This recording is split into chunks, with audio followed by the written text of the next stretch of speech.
Hi everybody, so I'm going to be talking to you a little bit about beekeeping and how to get started as a beekeeper, and from I guess a female perspective, even though this really goes for everybody. So I'm going to apologize in advance because my original plan was to show you the whole process and take videos of everything, but to be honest with you, when I get down there with the bees,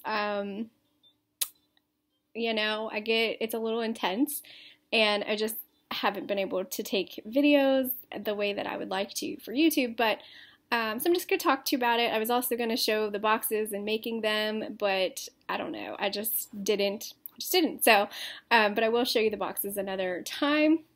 I just had a couple minutes, so I thought I would just talk to you. So, I decided to get some bees to keep a beehive. So right now I just have one beehive. So you might be wondering, how do you get started? Well, there's a lot of places that you can get beekeeping supplies. So I got most of my stuff off Amazon. From Man Lake is the one that I got everything from. So the hive that I got is the very standard hive. It's like the I don't even know how to say that, you guys. I should have looked that up beforehand. But anyways, it's not like the flow hive or anything like that. It's just the box one, the one that when you think of beehives, that's the one you think of. So I got that off Amazon. I started with 3 layers. I bought 3 layers. So how you want to get started, you have to build the boxes. They're super easy to build, you guys. I did it myself. My husband helped a little bit, but he mostly helped with nailing it together. But I got the wood glue, and it's super simple. You just literally build boxes, and you just want to make sure the handles are on outsides. You put the 2 longer sides opposite of each other, and then the 2 shorter sides. It's pretty simple. You put wood glue in between it, stick it all together. Then you let the glue sit, and then you nail it. Then you build the frames, and you've got the longer pieces of frames and the shorter pieces, and you put the plastic inside. Sounds a little crazy, I know, because if you don't know what I'm talking about, you're like, what? And I'm not showing you, so, but I promise when you look it up, it'll make sense.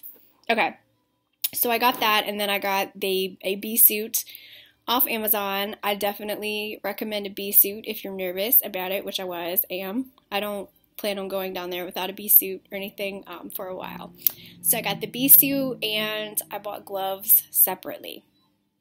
I also got the bee kit. There's like a starter kit, I guess, where it comes with the smoker, the hive tool, what else? Oh, and then the frame grips, so you can pick the frames up and not have to squish that many bees.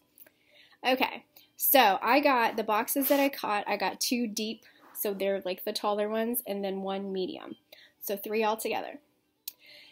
The 2 deep I'm going to use for the brood boxes. So the brood boxes are basically, I really wish I could show you these things because you're probably just listening to me talk like, what is she talking about? Okay, so the brood boxes are the bigger ones, and they're going to go on the bottom. So right now I just have 1 brood box, and when they fill that up with the comb, when they draw the comb on at least 8 of the frames, I'm going to add the 2nd brood box. Once that one is mostly filled, then you add your medium box at the top, and that's your honey super, they call it. So that's where you would harvest your honey from. Okay, so I got the kit, got everything. I built my boxes, then I painted the boxes. I painted them white and yellow, alternating. Okay, then when you set it up, you set up where you have like your bottom bar, then you set up your box, then you've got an inner cover, and then the outer cover. And that's the way it's set up right now. Oh, I also bought an entrance feeder separate, but a lot of people don't suggest entrance feeders. They like the ones that you put inside. I'd already bought the entrance one, so that's what I've been using. And that's where you put your sugar water. And you want to feed a 1-to-1 ratio of sugar and water when you first get a package. Okay, so that's the bee stuff. All right. So next, you have to actually buy your bees. So there's different ways to buy the bees. You want to put your order in. I found this out the hard way. You want to put your order in sometime like before March and April. So I started looking at the end of April, and almost everywhere, you guys, was sold out. But I ended up getting a package from Kelly Bees. I'm very, very happy with them. They are very gentle. The queen is marked. It's wonderful. So I bought a 3-pound package of Italian honeybees with a marked queen. That was important to me because I'm not very good at identifying the queen, so I wanted to be able, to find her easily. So they came in just a couple days. Everything was wonderful. The package was exactly what I was expecting. I picked it up from the post office and I brought it home. So now if you're wondering about traveling with them, they don't typically get out of the package, okay? So if you get a package, you're pretty okay. I put them in the back of my SUV and just made sure it was really cool. So I turned the air conditioner up pretty high. And I installed them the day that I got them. And the way that I installed them was I took some sugar water and I sprayed them and got my smoker, smoked them. And I took the queen out first, checked it, make sure everything was okay, set her aside, and then shook the rest of the bees into the box, and set the package down, and a couple hours later they were all out of the package already.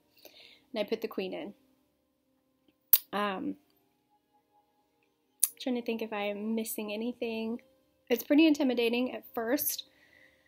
They are not very aggressive when you first get them because they haven't had a home yet. So that will be probably the least aggressive that you will see them when you install the package, which is good for newcomers. Trying to think of what else. You always want to smoke the bees.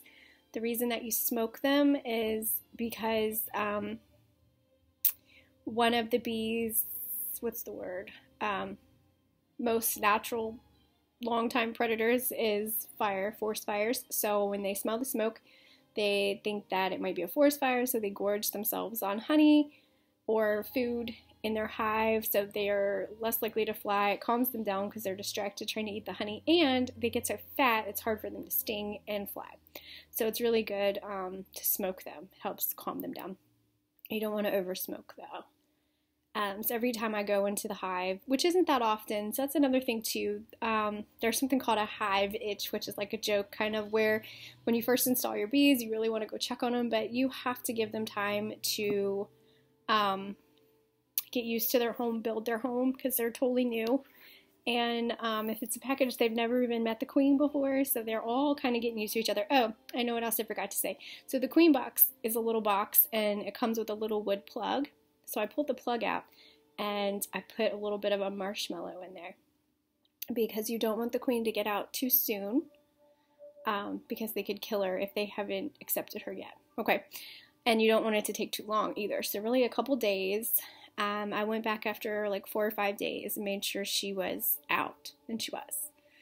And then I went back about 11 days later and wanted to make sure she was laying eggs, and she was. So you really don't want to go often. I think a good like maintenance timeline or whatever is every 2 weeks to like once a month, just to make sure everything is going okay. You don't really expect to get a ton of honey, if any at all, your very first year. Your goal kind of the first year is to make sure that they live through the winter here in the United States, because they're not native. They're Italian honeybees, so they're not native to the area, so it can be kind of hard to overwinter them. So that's kind of like the big goal for new beekeepers, is to keep them alive.